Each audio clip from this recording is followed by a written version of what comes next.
एक 2-3 मिनटं जरा दम लागले.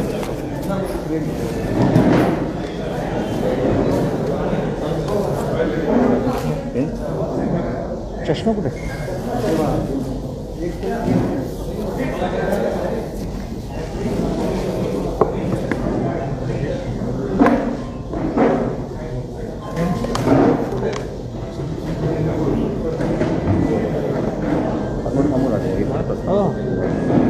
हे काढून बोलू काय काय? 5 मिनिटं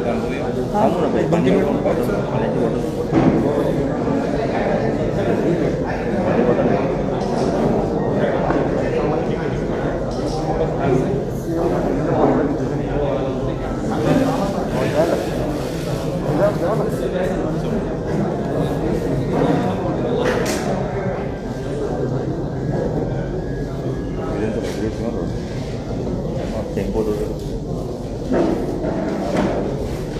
मी माईक घेऊन चालू सुरू करूया की थोड्या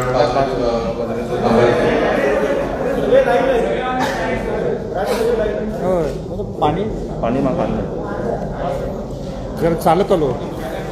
2 मिनिटांनी बरोबर मराठा क्रांती मोर्चा महाराष्ट्रातर्फे आज आपण ही पत्रकार परिषद मुंबई येथे आयोजित केली आहे.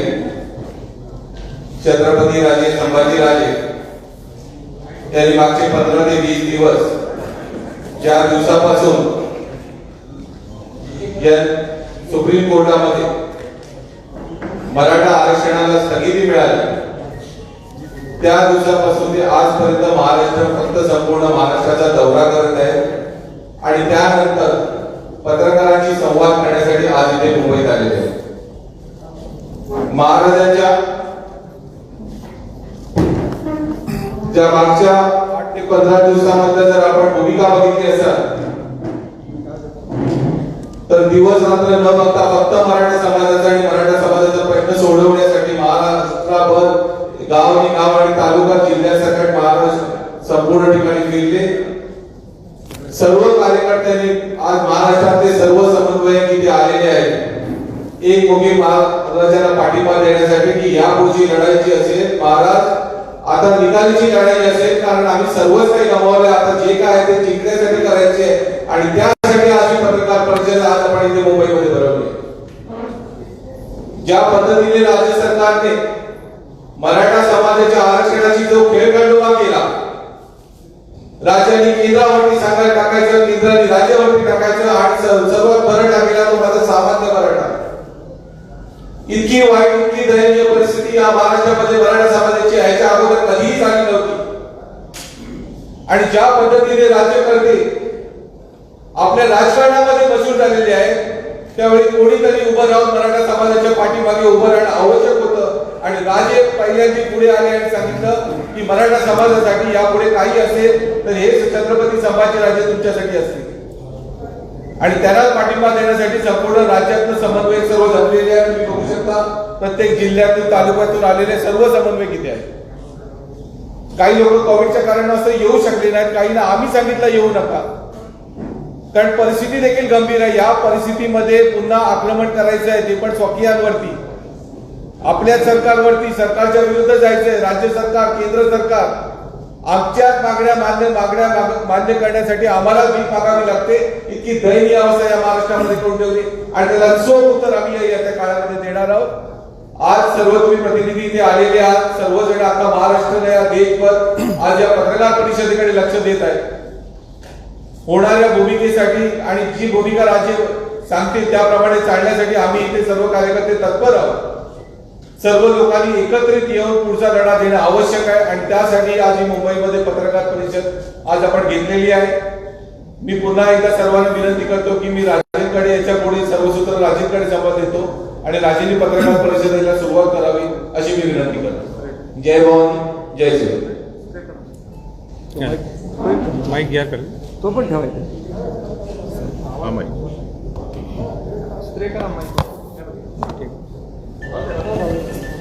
हॅलो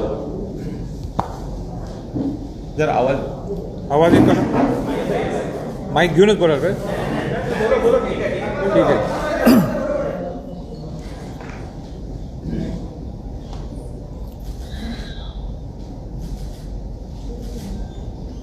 माझं मनोगत सुरू करायच्या अगोदर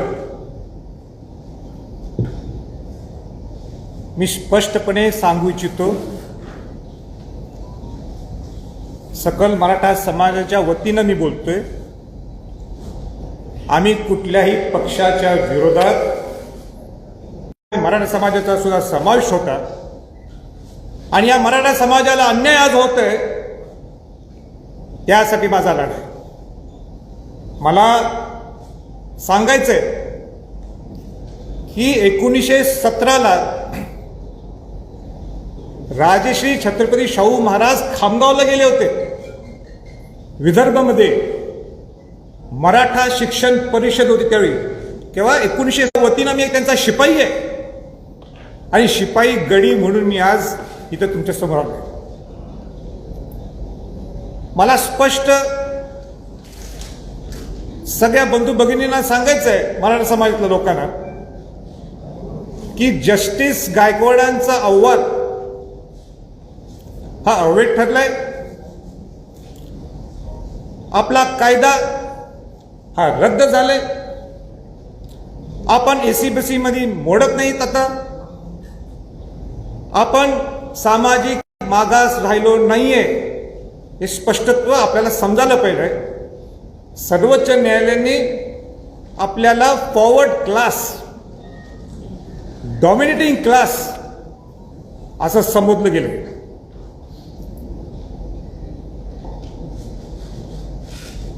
ऑगस्ट 2017ला मी आझाद मैदानमध्ये स्टेजवर गेलो. ज्यावेळी मराठा समाजा स्टेजवर कोण जात नाही त्यावेळी मला सांगण्यात आलं की तुम्ही जाणं गरजेचं आहे, कारण का तिथं अनेक गोष्टी होणार होत्या ज्याच्यात जाती विषमतामध्ये वाढ होणार होती, ज्याच्यात मराठा दलित, मराठा ओबीसी, हिंदू मुस्लिम वाद होणार होता. म्हणून मी नाइलाजाने त्या स्टेजवर गेलो आणि माझी नम्रता दाखवली. आणि आजही मी त्या सगळ्या शिवभक्तांना मी हृदयापासून आभार व्यक्त करतो, कारण का ते सगळे माझं ऐकून परत गेले आपापल्या गावी. 50 लाख कमीत कमी लोक त्या आझाद मैदानावर आलेले. तशीच परिस्थिती परवा निर्माण झाली. सर्वोच्च न्यायालयाचा निर्णय हा तो सर्वोच्च निर्णय, आपण त्याला चॅलेंज करू शकत नाही. आम्ही दुखी झालो, पण त्यावेळी सुद्धा मी सामंजस्यपणाने भूमिका घेतली आणि एक शब्द वापरला की उद्रेक कुणी करायचा नाही. कोरोनाची महामारी हा फार मोठा योद्धा आपल्या समोर आहे. आपण जगलो तर आपण लढू शकतो आणि म्हणून मी सामंजस्यपणाने भूमिका घेतली. अनेक लोकांना वाटलं की ही संभाजी छत्रपतींची ही मावळ भूमिका का, तिथं तर जोरात भूमिका घ्यायला पाहिजे होती सरकारच्या विरोधात. आणि म्हणून परत एकदा मला सांगायचंय की मी त्यावेळी छत्रपतीच्या घराण्यात माझा जन्म झाला म्हणून त्या पद्धती माझी भूमिका होती. पण हे भूमिका घेतल्यानंतर लगेच 1-2 दिवसात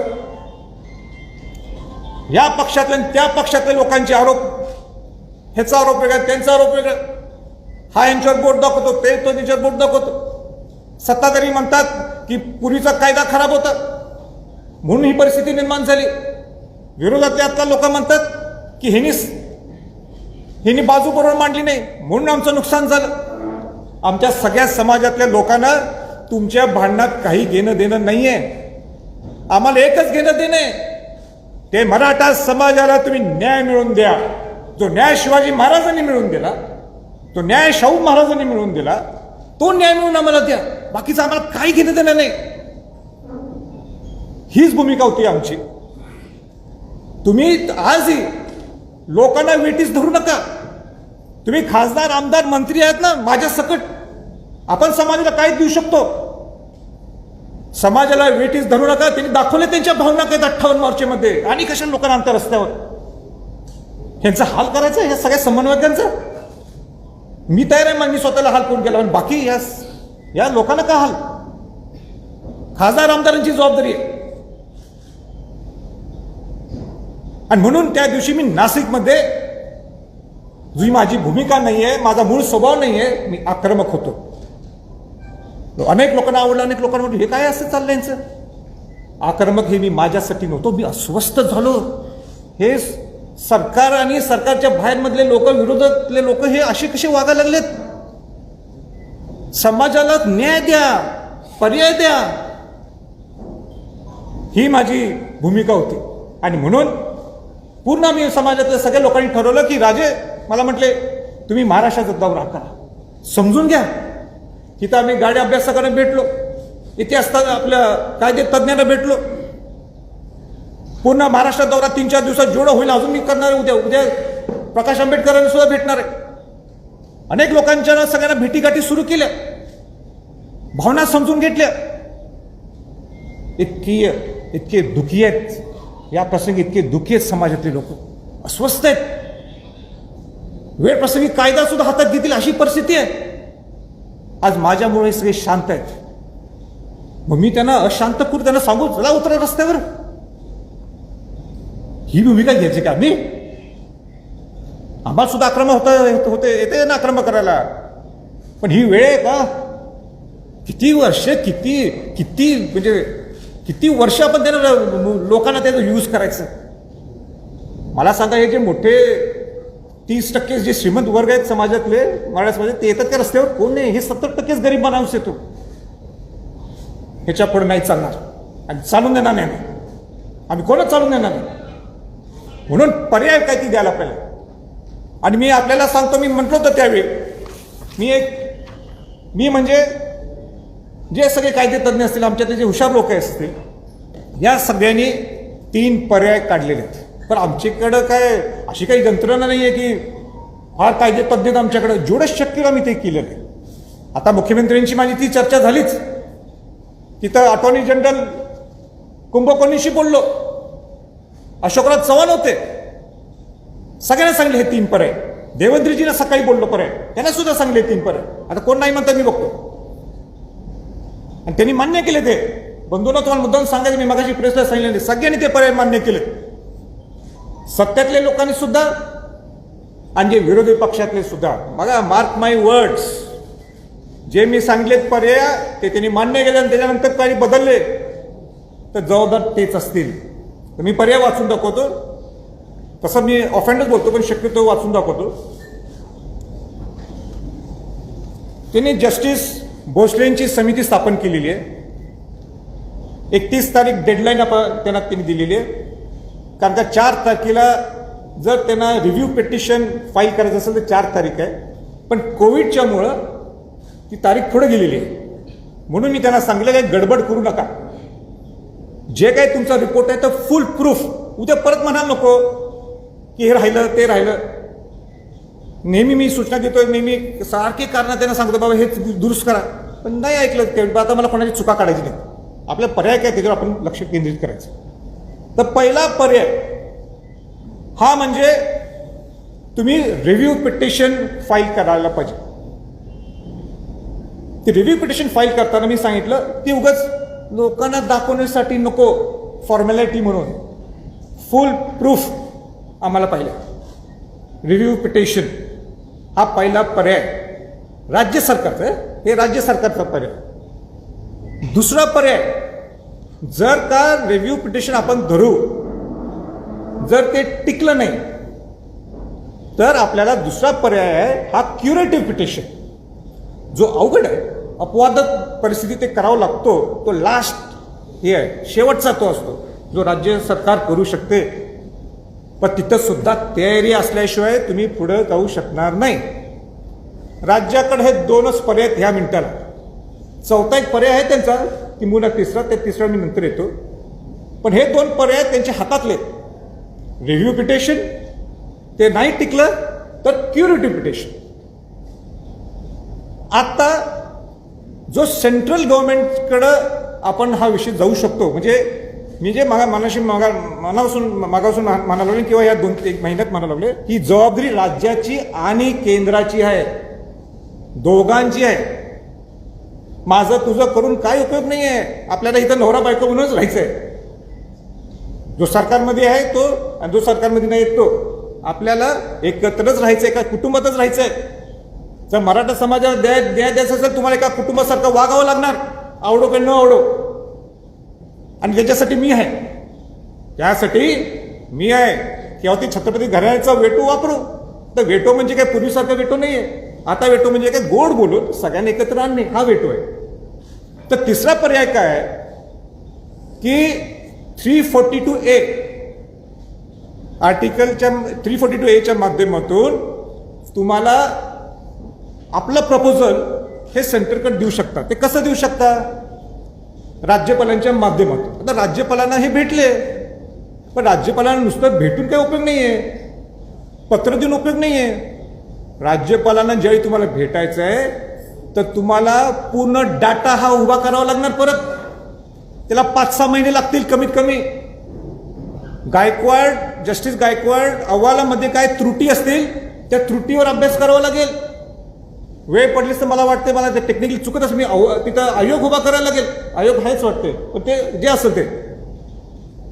आणि तुम्हाला मग त्याच्या माध्यमातून राज्यपालच्या माध्यमातून ते राष्ट्रपतींकडे जाणार. राष्ट्रपतींना योग्य वाटलं तर केंद्रीय मागासवर्गीय आयोगाकडे देतील.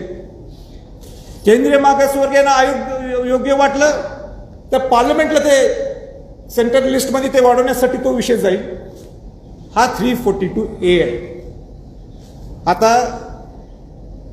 मी काय कुठलं ते कागद काढलं असं नाही. जो काय कागद आहे, जे काय ते ह्या सगळ्या घटनेत आहे, आपल्याला करून दिलेलं ते सगळं, आणि त्याच्याप्रमाणे मी बोलतो.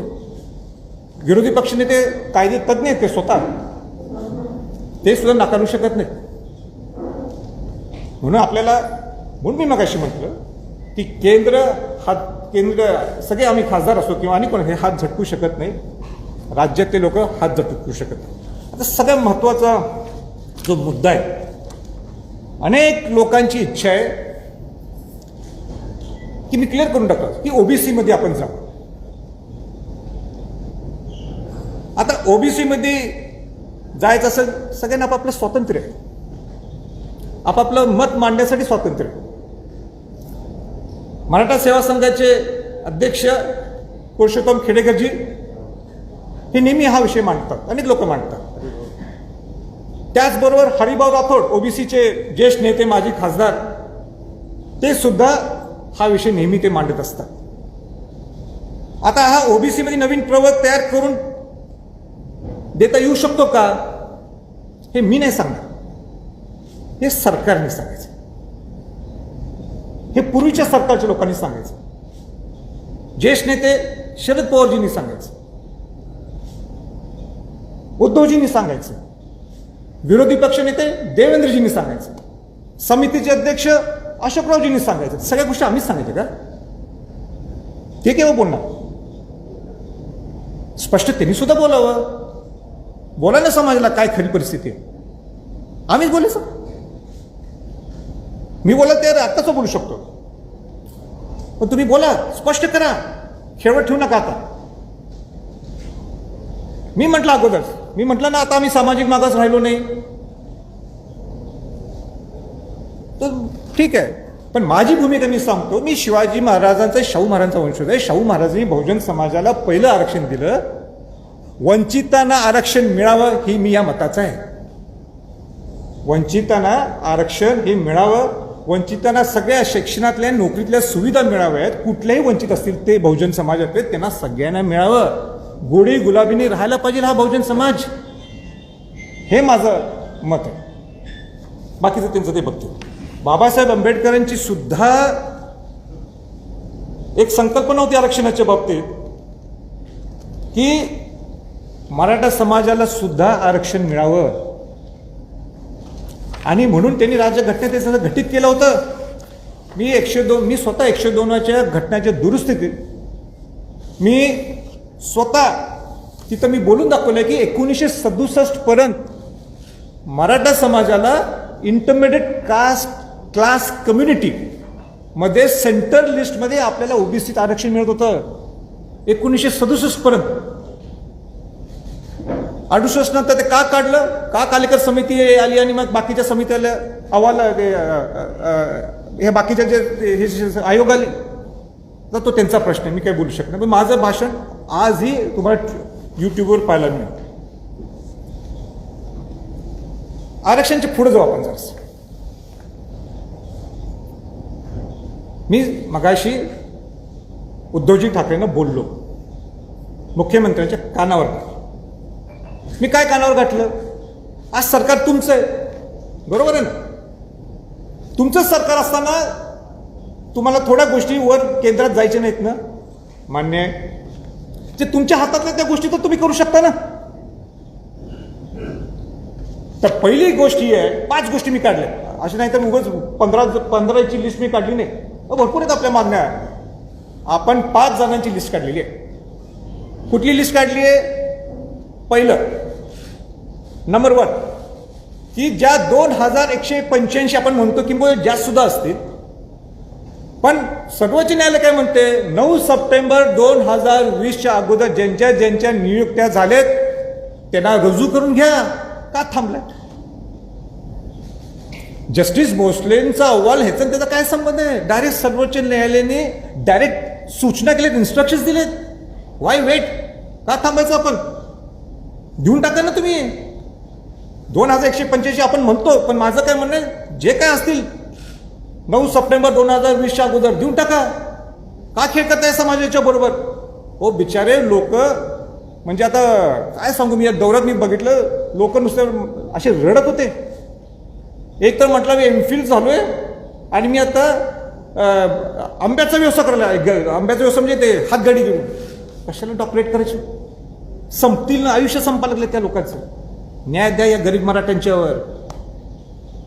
दुसरा महत्वाचा मुद्दा, आणि तो माझा हृदयातला आहे आणि सगळ्या ह्या समाजाच्या हृदयातला, तो म्हणजे सारथी.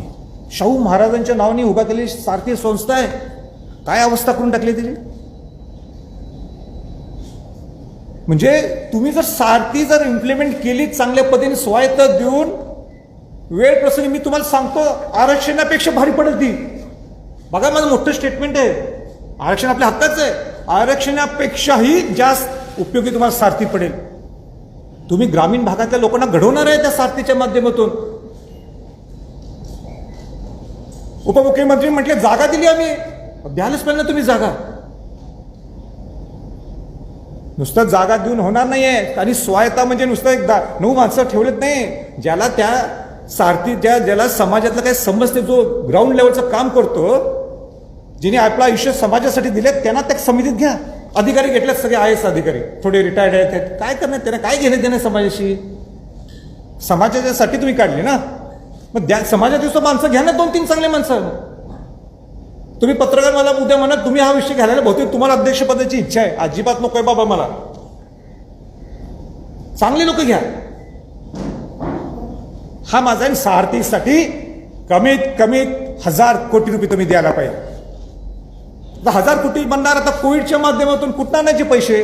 मान्य आहे, पण तुम्ही सँक्शन करा ना. आम्ही प्लॅन करतो 1000 कोटी, तर आम्ही स्टेज 1, 2, 3, 4 या वर्षात करू. 2 वर्षात 1000 कोटी द्या. मग पुढच्या 3ऱ्या वर्षी परत 1000 कोटी द्या. त्याचा आम्ही चांगला प्लॅन करू, मास्टर प्लॅन करू ना. तुम्ही आत्ताच 50 कोटी रुपये दिले, त्या 50 कोटीत काय प्लॅनिंग करायचं? म्हणजे आम्ही काय विजन ठेवायचं? खेळ करू नका. द्यायचं ना मनापासून, नाही तर बंदच करून टाकायचं. शाहू महाराजांचं नाव देऊ नका.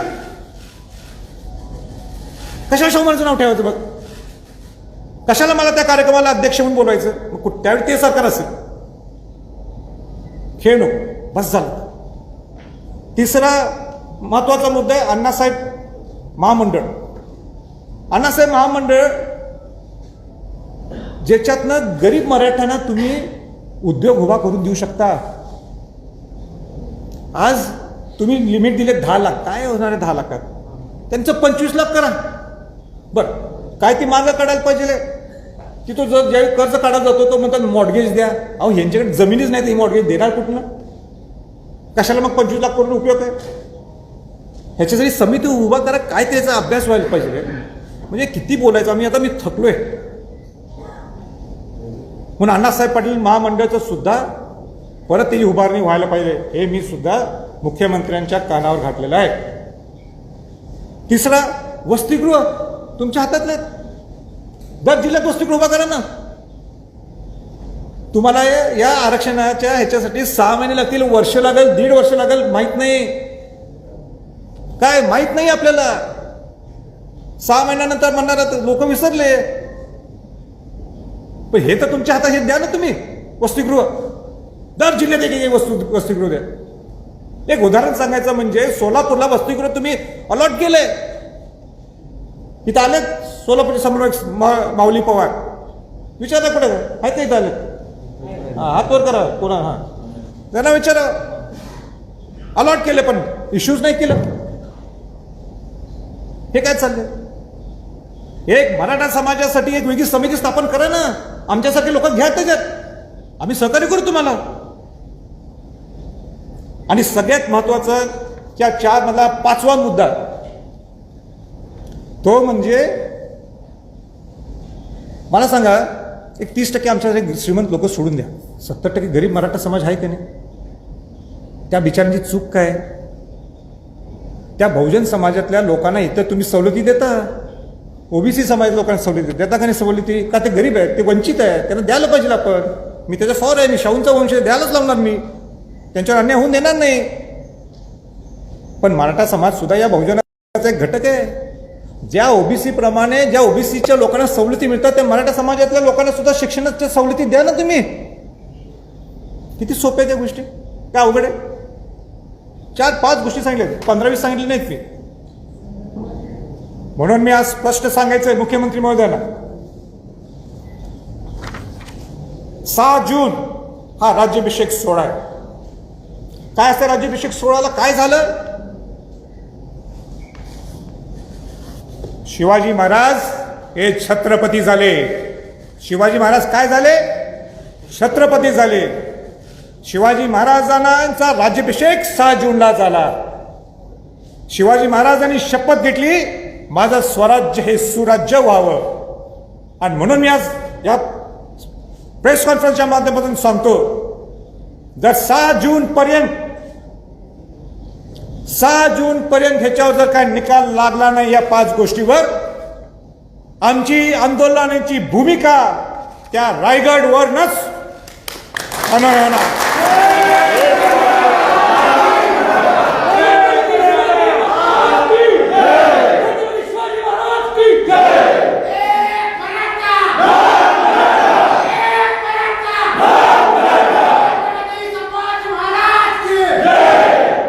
शिवाजी महाराज इथं असले असते, राज्याभिषेक सोहळा असला असता, राज सदरवर शिवाजी महाराज असले असते ह्या मिनिटाला, तर शिवाजी महाराजांनी आपल्या मावळ्यांना असं टाकलं असतं का? म्हणून या 6 जूनच्या अगोदर जर तुम्ही आम्हाला बोलवलं नाही आणि तुम्हाला कॉन्क्रीट पद्धतीने तुम्ही आम्हाला सांगितलं ना आम्हाला हे करायचंय, तर मी सुद्धा सांगतो आम्ही कोविड नंतर बघणार नाही. मी स्वतः 5 मेला मी मोठा 5 जूनला नाही 5 मेला त्यावेळी हा निकाल लागला, मी सगळ्यांना शांत ठेवलं. नाही तर महाराष्ट्र पेटला असता परत. या सगळ्यांचे मला फोन आले होते, काय करत राहिले सगळं ठोक पुऱ्या. मॅनेजमेंट अजिबात नाही, सगळ्यांना शांत केलं. आम्ही किती शांत बसायचो. म्हणून माझं परत एकदा सांगायचं मुख्यमंत्र्यांना, या तुम्ही गोष्टीच्या लवकरच्या लवकर ह्याला मार्ग लावा, नाहीतर मग कोविड असला काय असला आम्ही काही मागं पुढे बघणार नाही. संभाजी छत्रपती इन लीड असणार पुढं, आम्ही सगळेजण असू तिथं, माघार नाही. मी आजही सांगतो, आम्हाला समाजाला वेटीस धरायचं नाहीये. आम्हाला समाजाच्या लोकांना घेऊन रस्त्यावर उतरायचं नाहीये. उतरणार सुद्धा 6 तारखेला तर समाजातल्या लोकांना घेऊन नाही, या सगळ्या आमदार खासदारांना घेऊन उतरणार. कोणी नाही उतरायचं. मी सुद्धा उतरणार, माझी सुद्धा जबाबदारी आहे, माझं सुद्धा कर्तव्य घेतोय ना मी. लोक राज्यसभेतनं पगार घेतोय ना मी, लोकांचा प्रतिनिधी आहे मी, माझी जबाबदारी आहे ती. तुम्हाला मतदान केलंय सगळ्या लोकांनी, आणि म्हणून आता लोकांची जबाबदारी नाहीये, या सगळ्या खासदार आमदार सगळ्या मंत्र्यांची जबाबदारी आहे. आणि ते सगळे ओबीसीतले असतील, एससी असतील, एसटी असतील, मराठा असतील, सगळे खासदार आणि आमदार. मला वाटतं 543 काहीतरी आहे आकडा, मला नाही करेक्ट माहित नाही. सगळे राज्यसभा, लोकसभा, विधानसभा, विधान परिषद सगळेजण तुम्ही या.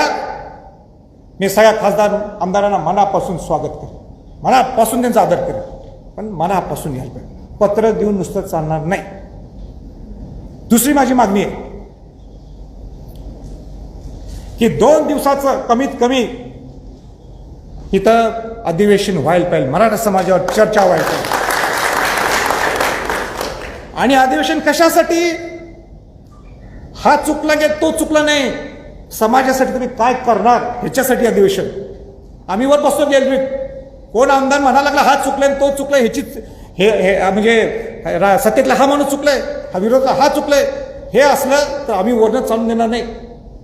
आम्हाला पर्याय सांगा. आम्ही तुम्ही समाजासाठी काय करणार आहे? अहो काहीतरी करा ना, काहीतरी. आता वेळ आली आहे.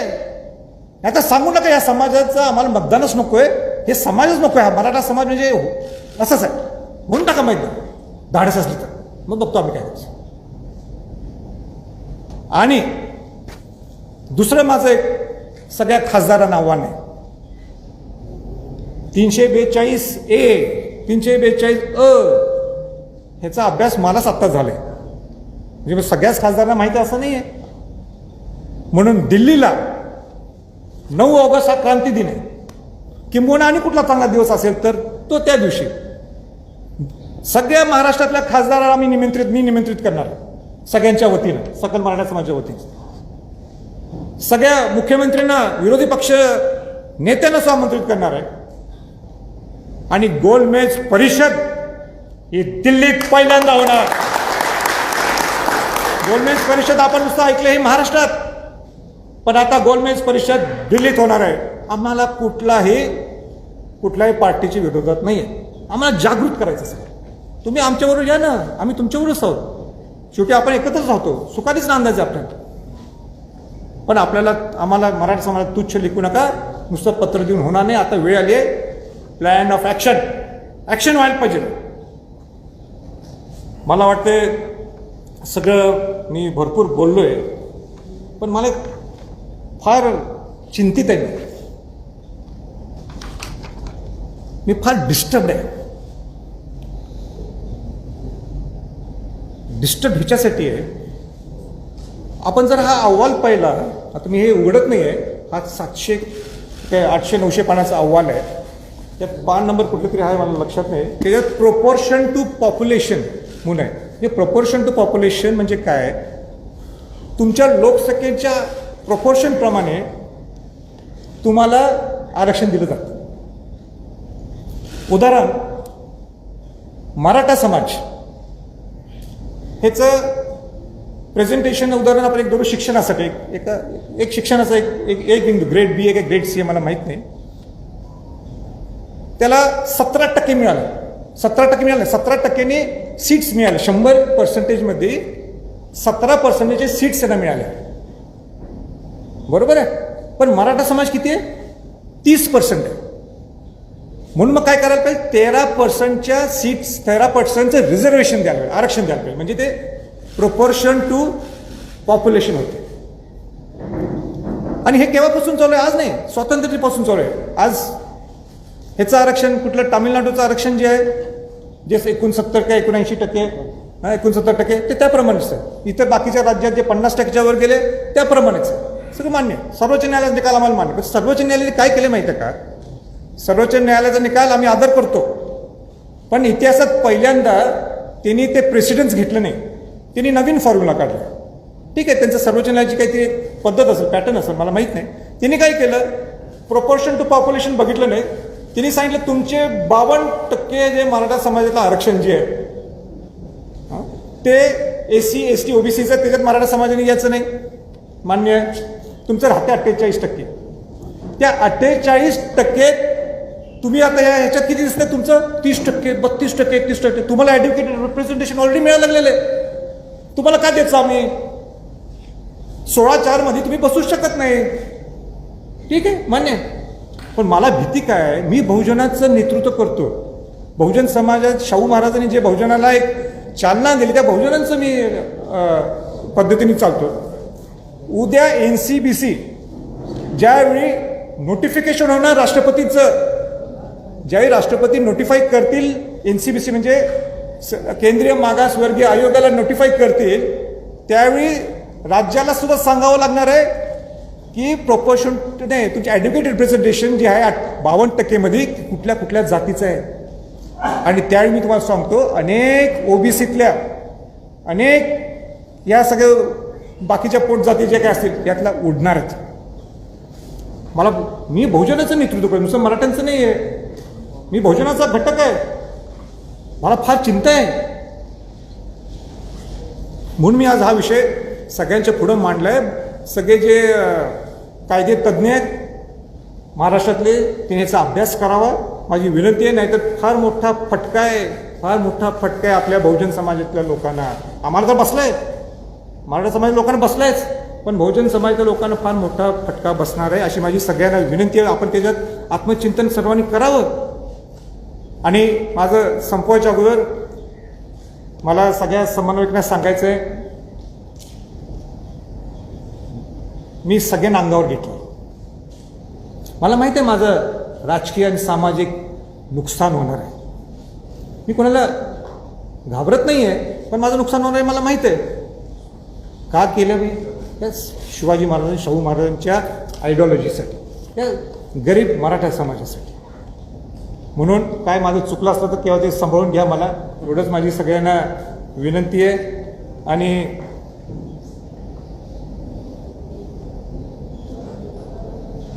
आणि माझा दौरा मी विसरलो मगाशी मुद्दा.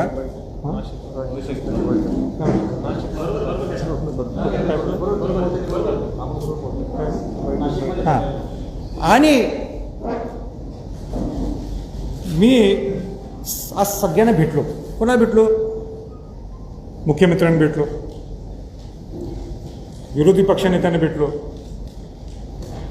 पवार साहेबांना भेटलो, राज ठाकरेंना भेटलो, बाळासाहेब थोरातांना भेटलो,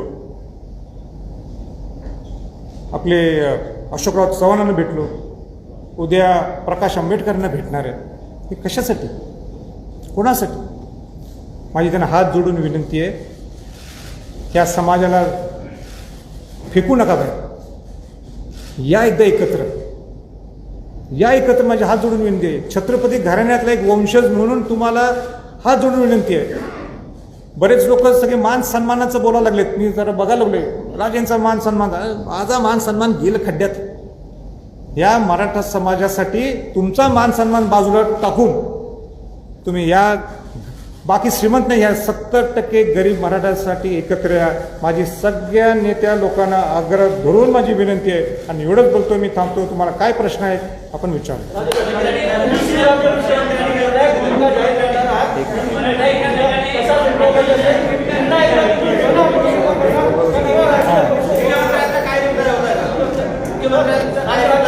काय एक घेऊया आपण.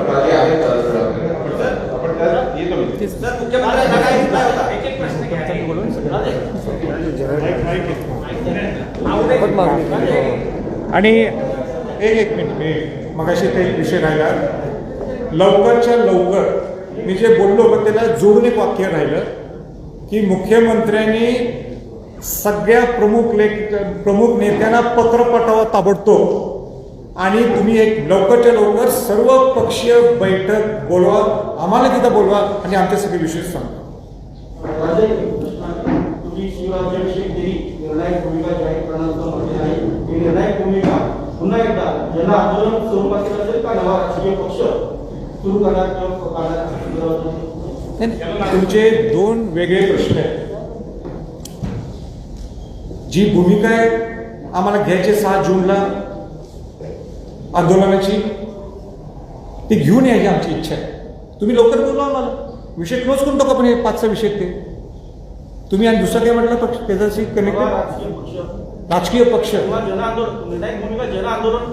तुमच्या प्रश्नाचं उत्तर देतो स्पष्टपणाने. जर बहुजन समाजाची इच्छा असेल तर निश्चित विचार केला जाईल.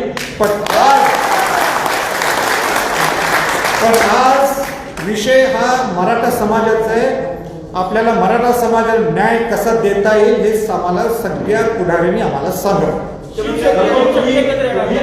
नवीन पक्ष करावा, शिवशक्ती एकत्र येणार का? नाही, ते पूर्वीपासून आहे. शाहू महाराज आणि बाबासाहेब आंबेडकरचे सगळे जीवाचे संबंध होते आणि म्हणून मी त्यांना भेटणार आहे. त्यांचा सहकार्य आपल्याला लागणार आहे ना. आणि सोशल इक्वेशन्स नाही आहे, सोशल स्टॅबिलिटी, सोशल इक्वेशन म्हणजे राजकीय शब्द झाला. आम्हाला सोशल स्टॅबिलिटी आणायची आहे. आणि म्हणून त्या दृष्टिकोनातून मी त्यांना भेटणार. ते सुद्धा राजकीय पक्षाचे प्रमुख आहेत. तुम्ही नवीन पक्ष काढावा असा समाजाचा किंवा तुमच्या पदाधिकाऱ्यांचा दबाव तुमच्यावरती आता सध्या आहे का? मला दबाव कोण टाकणार? दबाव टाकणे म्हणजे हिंमत आहे का? ते मी माझं ते पक्षाचं काही विषय बोललो की. सर दोन प्रश्न.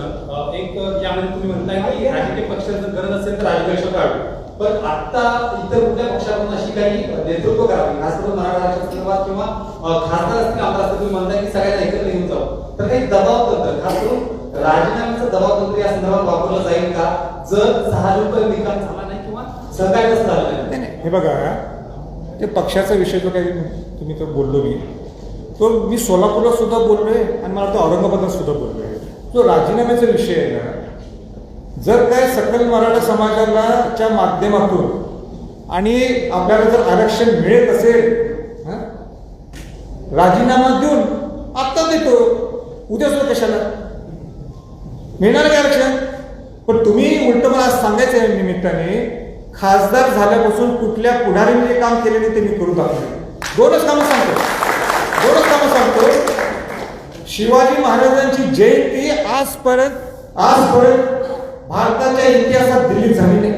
मोठ्या प्रमाणात पहिल्या शिवजयंतीला राष्ट्रपती आलेले, नौदल प्रमुख आलेले, लष्कर प्रमुख आले, कोल्हापूरचे छत्रपती शाहू महाराज होते. राजर्षी छत्रपती शाहू महाराजांची जयंती आज पण आपण शाहू फुले आंबेडकर म्हणतो, पण कोणी केली का पार्लमेंटमध्ये? नाही, संभाजी छत्रपती सुरू केली. तिथं ते चित्र शिवाजी महाराजांचं ते चित्र आजपर्यंत राष्ट्रपती भवनात नव्हतं. ते मुख्यमंत्री आणि राष्ट्रपतींना दिलं. राष्ट्रपतीने आपल्या भाषणात सांगितलं पहिल्यांदा इतिहासात शिवाजी महाराजांचं ते चित्र हे तिथं राष्ट्रपती भवनात लागणार. रायगड किल्ल्याचं संवर्धन जतन हे कसं व्हायला लागले? कोणामुळे व्हायला लागले? कशामुळे व्हायला लागले? खासदार झाल्यामुळे मी प्रेशर टाकू शकलो म्हणून रायगड किल्ल्याचं संवर्धन जतन सुरू झालं. इतिहासात पहिल्यांदा स्वातंत्र्याच्या नंतर. काय करत तुमची इच्छा असेल समाजाचे घटक असेल सांगा.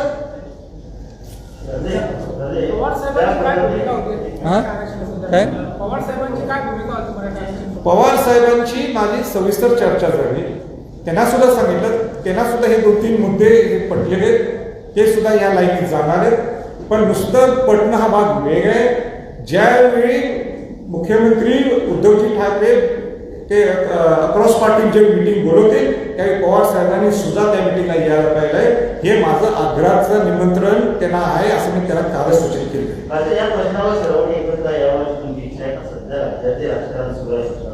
सत्ताधारी आणि तुम्ही संयम ठेवायची अपेक्षा असताना विरोधकांनी तुम्हाला दिवसाच्या पाठिंबा दिलेला आहे आणि म्हणूनच उद्याला कुठे या प्रश्नावर सत्ताधारी विरोध एकत्र येणं दिसत नाही. या भूमिकेविषयी नाही, मला ते काय त्यांच्या काय माहिती नाही, पण त्या मराठा समाजासाठी एकत्र आणण्यासाठी ही माझी जबाबदारी. नाही आलं तर मग आम्हाला सुद्धा काय करायचं आपण ठरवलं. याला धरून 6 तारखेपासून तुझे आंदोलन चालू होणार आहे. तर भाजपच्या हिंसेचा पाठिंबा दिला, भाजप सुद्धा तुझ्यावर दिसणार का? हे बघा, मी इथं पक्षाच्या वतीने बोलतच नाहीये. मी इथं मराठा समाजाचा एक घटक, मराठा समाजाचा शिपाई गडी म्हणून मी बोलायला लागलोय. कोण काय भूमिका घ्यायला लागले तो त्यांचा प्रश्न आहे. आमची भूमिका काय? सकल मराठा समाजाला न्याय मिळाला पाहिजे, बस.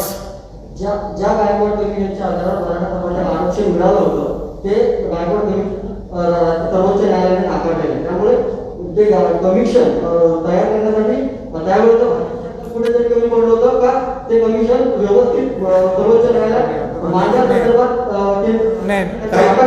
आवाज तुमचा फार हे झाला, मला ऐकू नये. मराठा समाजाला आरक्षण मिळालं ते कमिशन भाजप सरकारमधून तयार करण्यात, भाजप सरकार असताना तयार झालं होतं.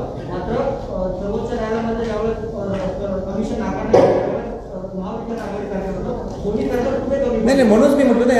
आता कोण चुकलंय त्यावर विषय काढण्यापेक्षा ह्या सगळ्यांनी एकत्र बोलू ना. आणि तुम्ही मार्ग काय करणार आहे, पर्याय काय करणार आहे, या मी जे 3 पर्याय सांगितले याच्यापेक्षा आणि काय पर्याय तर बसून देतो सगळे एकत्र. मी आणणार ना सगळ्यांनी एकत्र.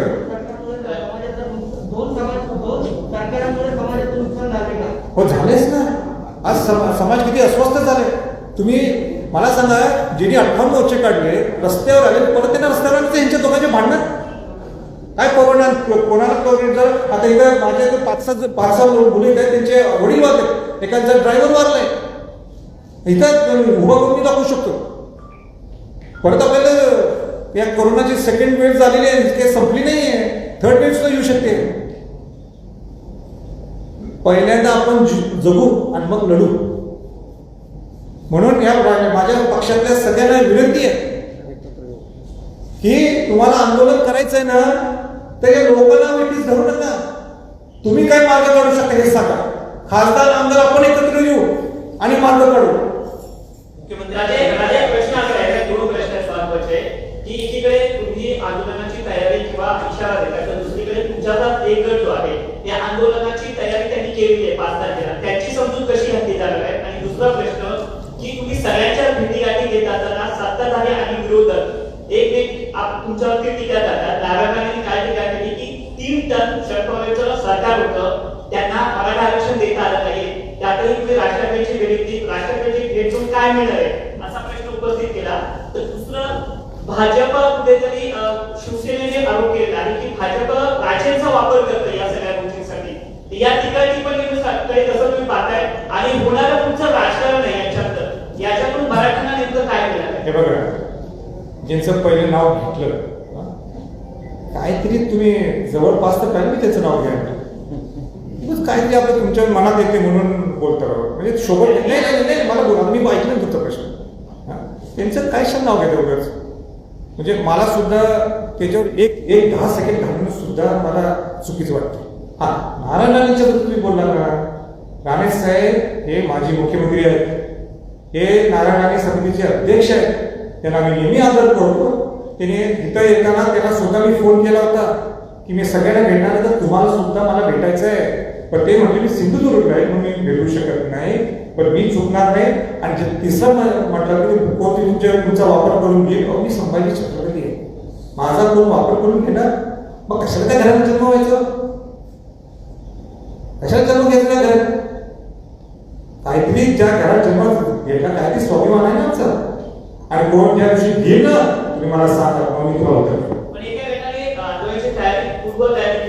अरे बाबा सोडून द्या विषय, त्याचं स्वातंत्र्य आहे, करून दे, मारू दे लोकांना, मग विचारू द्या तुम्ही मला काय विचारतो. मी काय मी त्याचं हे घेतलंय काय PR घेतलंय, पण मला काय विचारतोय, किती ऐकायचं तेच शब्द प्रश्न, एवढं मी ऐकायचं निघाल करतो.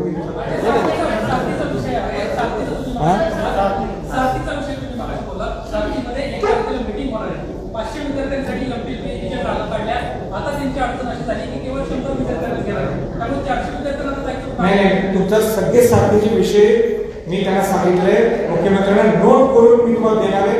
अजित पवारांना सुद्धा मी काल भेटलो, ज्यावेळी पवार साहेबांना भेटायला गेलो त्यावेळी त्यांना सुद्धा सांगितले की सगळे विषय मार्गी लावण्यासाठी एक नोट करून तुम्ही देणार आहे, आणि नाही लावलं तर मग मला माहिती काय करायचं. हा काय नाही, पदोन्नतीचा विषय आम्हाला घेऊ नका. त्याला कारण आहे, माझं पूर्ण लक्ष केंद्रित आहे मराठा समाजाच्या आरक्षण मिळावं, आणि त्यात मिक्स करू नका. आणि प्लीज माझी विनंती. काय काय मुख्यमंत्र्यांची भूमिका 5-6 दिवसात चला.